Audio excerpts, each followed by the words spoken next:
Yes, I did have a brick in my hand in case you were paying attention. Hi, Hello. How you guys doing? Excited. So I am really excited today because I get to talk about myself for the first couple minutes, which, if you ask my wife, is one of my favorite things to do. So yeah. How many of you guys, hold on.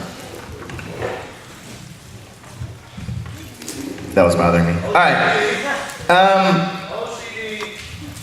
Sorry. How many of you guys have things in your family history, or whether it be an object or a story or something that kind of is like synonymous with your family lineage? Okay, and I'll get into a little bit what that means, but I don't know if they still make you guys do this. I remember being in like 2nd or 3rd grade and you had to like interview your grandparents and make your family tree and all that kind of stuff. Do you guys still have to do that like as part of school, or 4th grade? 4th grade? Okay. Did you guys enjoy that activity? Yeah, no? There's some really cool things in the history of the Merwin family, and I'm going to share just a couple of them with you guys, and then kind of transition into where we're going today.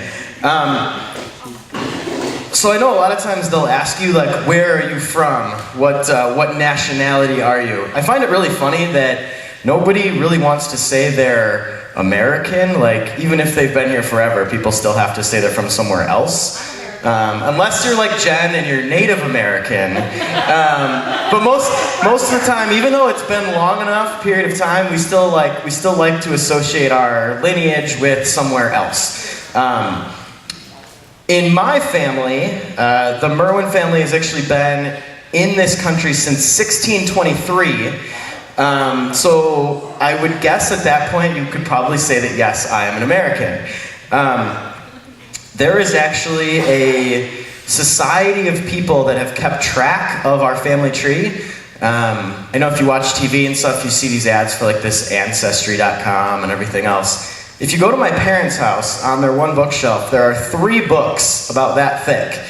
And they all contain the family history back to 1623. So I could actually find out who my 84th cousins are if I really wanted to. Ironically, the name of this association is the Miles Merwin Association. And if you don't know, that is my son's name, so there's kind of a connection there. So the Merwin family is actually also charter members of the very first Methodist church in this country. If you go to Connecticut, to the First Methodist Church, on their charter, you will see the Merwin family on there. So, in this country. I don't think it was the First Methodist Church. Oh, well, yeah, there is actually, I got it now.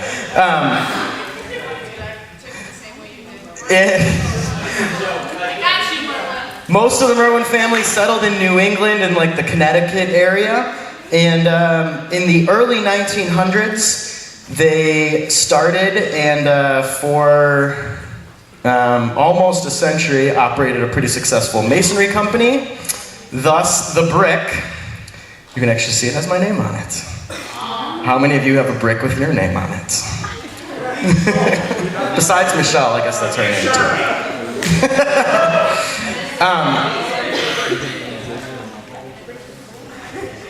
We had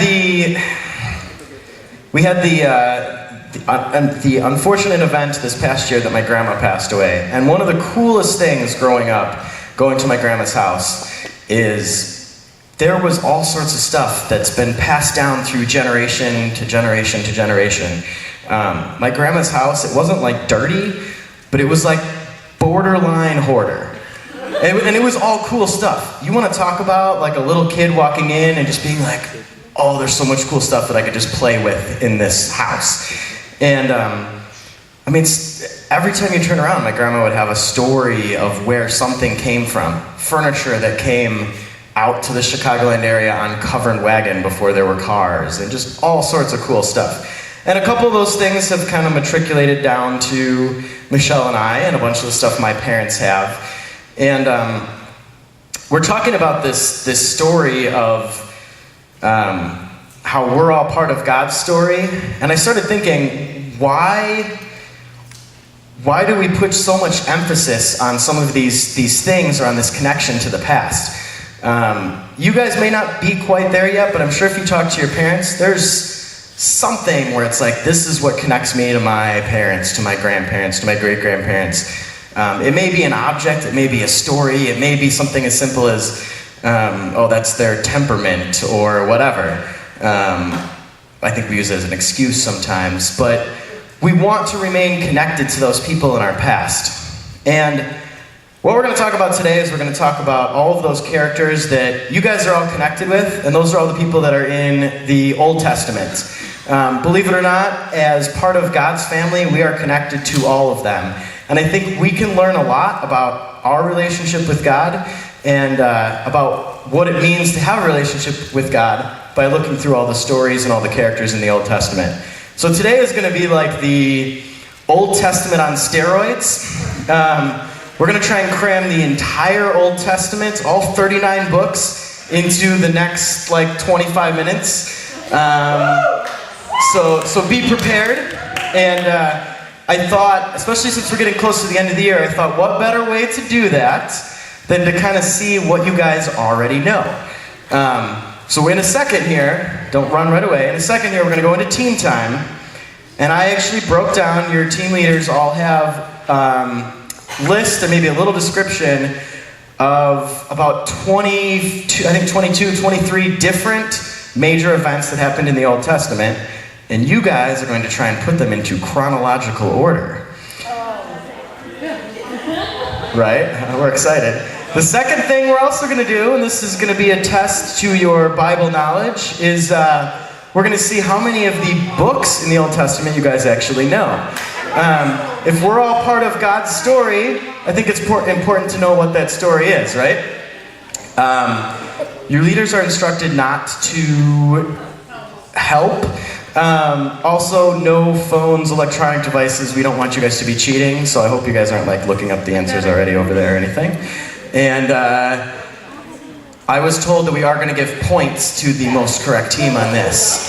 All right? So, in 3, 2, 1, go fast. Genesis, Exodus, Leviticus, Numbers. Okay, you can turn it off. That's enough. Aww. Wait, you want me to go back? Maybe we'll share the link to that on Facebook if anybody wants to learn that song. What? Deuter. You know what? I'm actually very impressed that I think every team had those couple people that were just boom, give it to me, I know all of these, and we're running through them. So, congrats. I think it's really important for us guys, alright. I think it's very important for us if we're all part of God's story to maybe know a little bit about it, right? I mean, we spend a lot of time trying to learn a little bit about our ancestry, and the entire Old Testament is part of that. And like I said before, we can learn a lot about God, our relationship with God, and all of that through the stories in the Old Testament. So here we go. We're going to run through the other parts, our Old Testament. I heard there could be some debates on a couple of these, and we could probably... No? I heard maybe on the first one, but... Alright, first one, creation. And I'll explain the debate in a second. God creates the earth and mankind in his own image. God saw all that he had made, and it was very good. God made you guys to be like him. He loves you. He loves his creation. I want to say in Genesis, he says it was good 7 times. He loves this creation that he had made. I cannot stress that enough. I know we've talked about that more throughout the year. Second one, Satan is cast out of heaven. I heard those two. There could be some debate because Satan was cast out first. The Bible's not real specific with dates on that one. If you interchange those, maybe we'll let that one go. In Revelation, it says, "So down the great dragon was hurled, the original serpent, the one called Devil and Satan, who is misleading the entire inhabited earth. He was hurled down to the earth, and his angels were hurled down with him. Satan was hurled down to earth, and he is misleading all of us, so be careful with that. Next one, Adam and Eve. Eve and Adam disobey God by eating from the tree, and they are cast out of the Garden of Eden. Satan gets cast down to earth. He misleads them. He lies to them. They disobey God. God's punishment to them was that you are cast out of the Garden of Eden, and also that women would have pain in childbirth, and men would have to work hard for a living, work the land. The fruits and stuff wouldn't come easy to them. Cain kills Abel. That's kind of hard to read, I think. This is from Genesis 4.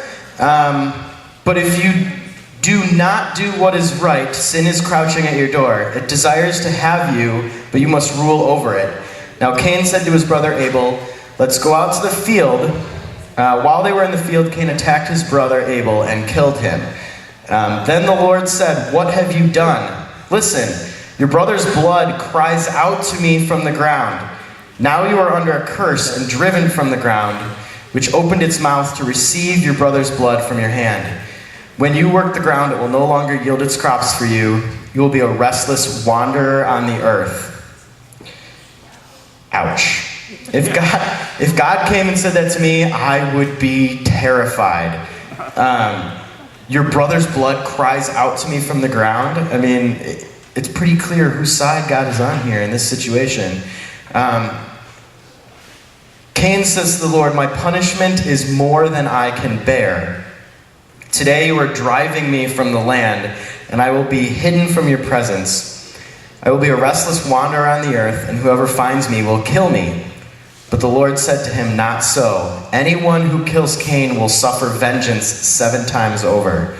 Then the Lord put a mark on Cain so that no one who found him would kill him. So Cain went out from the Lord's presence and lived in the land of Nod, east of Eden. God was furious with Cain and said, anybody who sees me is going to kill me when they find out what I did. And God says, I'm not going to let that happen. I'm going to put a sign on you so that no one will kill you, because the punishment to that person will be 7 times, whatever they do to you. Even in the situation where God was furious with Cain, he still showed him that love, showed him that mercy. All right, next one. Noah builds the ark. I think we know that one. We don't need a whole lot of explanation there, I hope. Especially since I talked about it already, so yeah. God destroys mankind with the flood, and God creates a new covenant through Noah and blesses him. Oh, wrong way. Next one. The Tower of Babel. Come, let us build ourselves a city with a tower that reaches to the heavens so that we may make a name for ourselves. The people started building up these cities. They started getting smarter, let's say. They started, I think it talks in the Bible about how they started using man-made materials. Instead of using just rocks piled up, they started making bricks. They started making mortar. They started using their minds to make these things. And the Bible is very specific when it says, let's build a tower that reaches to the heavens so that we may make a name for ourselves. They were doing it to glorify themselves, not to glorify God. And God looks at them and says, look what they can do when they put all their strength together. So I am going to make them all speak different languages and scatter them to make it more difficult for them to do these things. What? Oh, I thought I heard a question. All right, next one. I could probably talk about all of these. Like, each one of these is probably an entire message, so I'm trying really hard to just keep going. Covenant with Abraham. God says he will create a great nation through Abraham. He will bless those who bless him and curse those who curse him. And you are heirs of the prophets. And the covenant God made with your fathers, he said to Abraham, through your offspring, all peoples on earth will be blessed. God chose this guy Abraham. Multiple times in the Bible, God picks these characters that he says that he finds favor with them. The Bible uses that kind of language. God found favor with this person. Abraham was definitely one of them, and he said that all nations, all people will be blessed through him. That includes all of us in this room. Birth of Isaac. I think we talked about this earlier in the year too. So God tells Abraham that he's going to bless all nations through him, but then, ironically, his wife couldn't have any children. Imagine God coming to you and saying, I'm going to bless your family. Your family's going to spread over the earth. You're going to outnumber everybody. I'm going to bless the entire world through you. And then his wife's not able to have kids. I'm sure she was wondering, did he mean me also? Or, what does that look like? So the next one, birth of Isaac. His wife does get pregnant. She has a son, Isaac. God said, Sarah, your wife, shall bear a son indeed, and you shall call his name Isaac. I will establish my covenant with him for an everlasting covenant, and with his seed after him. Now the Lord was gracious to Sarah, as he had said, and the Lord did for Sarah what he had promised. Sarah became pregnant and bore a son to Abraham in his old age. At the very time God had promised him, Abraham gave the name Isaac to the son Sarah bore him. That's Genesis 21. Next one. Birth of Jacob. And your seed shall be as the dust of the earth, and you shall spread about to the west, and to the east, and to the north, and to the south. And in you and in your seed shall all the families of the earth be blessed.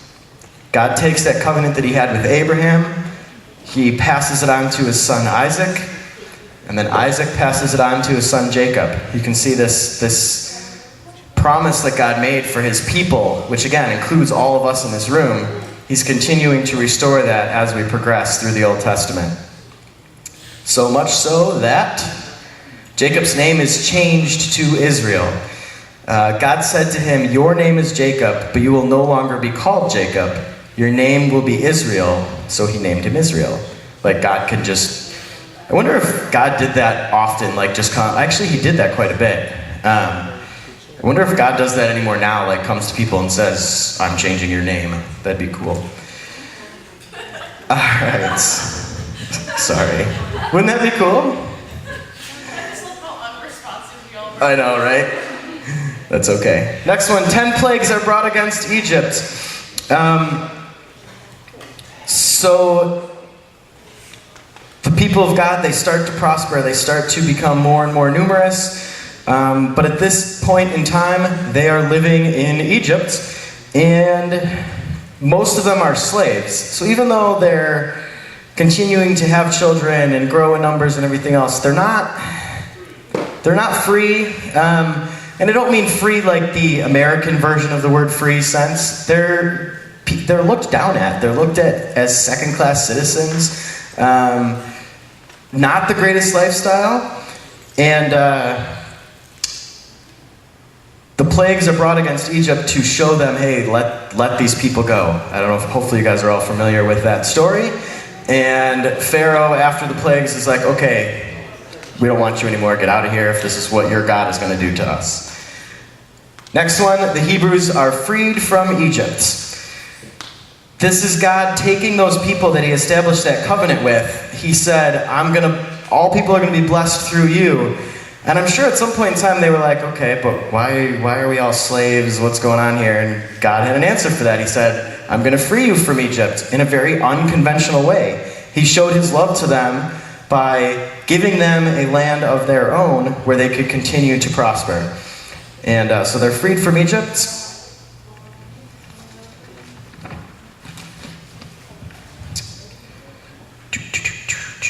Who knows what's next? Close. Moses parts the Red Sea. As part of the Exodus, they are freed from Egypt, and as they're running away, the army's coming down on them, and through God, Moses is able to part the sea so they can just walk across. Yeah. Why did Pharaoh chase Moses if he let them go by his own? Changed his mind. He Yeah. realized that he couldn't be lazy instead of his butt making people do all his work. It's like having to pee. All right. Changed his mind, yeah. Next, okay, I heard this one a few seconds ago. What was the next one? Moses receives the Ten Commandments. So the people of Israel have left Egypt, and they are on their way to the new land that God had promised them. And during that time frame, while they are kind of on their journey, Moses receives the Ten Commandments. And it says, Moses was there with the Lord 40 days and 40 nights without eating bread or drinking water. And he wrote on the tablets the words of the covenant, the Ten Commandments. If you listen carefully to the Lord your God and do what is right in his eyes, if you pay attention to his commands and keep all his decrees, I will not bring on you any of the diseases I brought on the Egyptians, for I am the Lord who heals you. These people who just got freed from Egypt, they saw these plagues that God brought against the Egyptians as a way to help free them. I'm sure they were pretty scared of this God who had the power to do this. And God comes to them and says, if you follow these rules, these 10 commandments, then I won't bring any of that on you. But again, this is God saying, this is what I want you to do. And I'm guessing we're going to guess what people decided to do anyways. But before we do that, Moses went to the mountain, and God spoke unto him. Moses, this is the Lord thy God, commanding you to obey my law. Do you hear me? Yes, I hear you, I hear you. A deaf man could hear you. What? Nothing, forget it. Oh Lord, why have you chosen me? What would you have me do for you? I shall give you my laws, and you shall take them unto the people. Yes, Lord!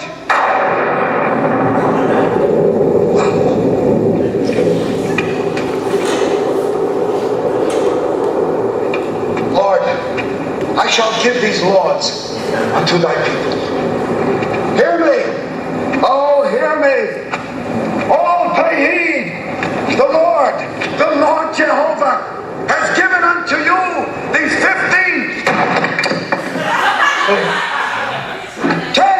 10 commandments for all to obey.